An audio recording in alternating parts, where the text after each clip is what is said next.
بسم اللہ الرحمن الرحیم۔ بسم اللہ الرحمن الرحیم کے اندر ایک اسم ذات اللہ ہے اور دو اسم صفات الرحمن الرحیم ہے۔ انسان جو ہے جب بسم اللہ الرحمن الرحیم پڑھتا ہے کسی کام کو شروع کرنے سے پہلے اس کام کے اندر اللہ کی رحمتیں، اللہ کی برکتیں اور اس کی مدد شامل حال ہو جاتی ہے۔ پیارے آقا صلی اللہ علیہ وآلہ وسلم نے ارشاد فرمایا، ہر وہ کام جس کے شروع میں بسم اللہ الرحمن الرحیم نہیں پڑھا جاتا، آپ نے فرمایا وہ کام ادھورا رہ جاتا ہے۔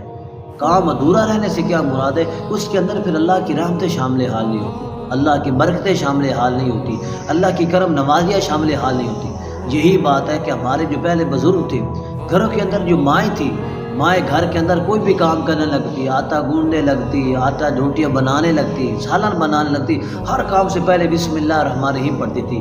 جب مائیں بسم اللہ الرحمن الرحیم پڑھتی تھی کوئی چیز کم ہی نہیں ہوتی تھی، برکتیں ہوتی تھی، چیزیں بڑھ جاتی تھی، اور کھانے والے جو ہے وہ بھی نمازی بنتے تھے، کھانے والے جو ہے وہ بھی تلاوت قرآن کرنے والے بنتے تھے، کھانے والے جو ہے وہ بھی نیک کام کرتے تھے۔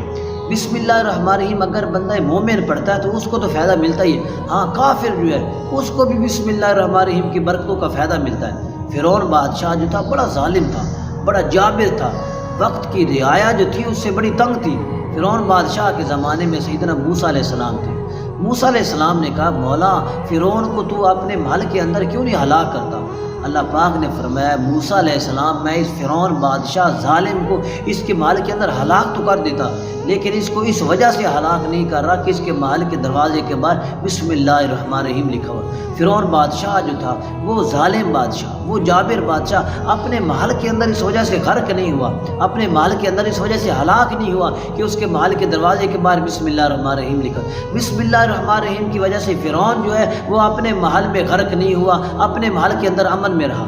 اس لیے بادشاہ فرعون ظالم اگر کافر بسم اللہ الرحمن الرحیم پڑھتا تو اس کو اتنی برکتیں ملتی ہے، اگر مسلمان جو ہے بندہ مومن جو ہے وہ بسم اللہ الرحمن الرحیم پڑھے گا تو بتائے اس کو کتنی برکتیں ملے گی۔ اللہ ہم سب کو ہر کام سے پہلے بسم اللہ الرحمن الرحیم پڑھنے کی توفیق دے۔